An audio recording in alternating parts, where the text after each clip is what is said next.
এই মজলিসের উপরে বর্ষণ হচ্ছে। যতক্ষণ এই মজলিস থাকবে ততক্ষণ নিয়ামত রহমত বর্ষণ হতেই থাকবে।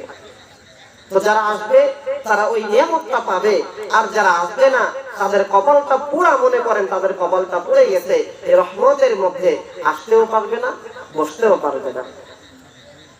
সম্মানিত প্রিয় হাজির, তাহলে আমরা এখানে আসছি লাভবান হওয়ার জন্য, তাই কিনা?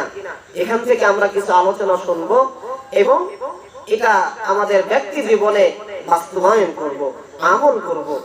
এই নিয়তই তো আমাদের আশা এখানে, তাই কিনা? এই একটা নিয়তেই আমাদেরকে আশা।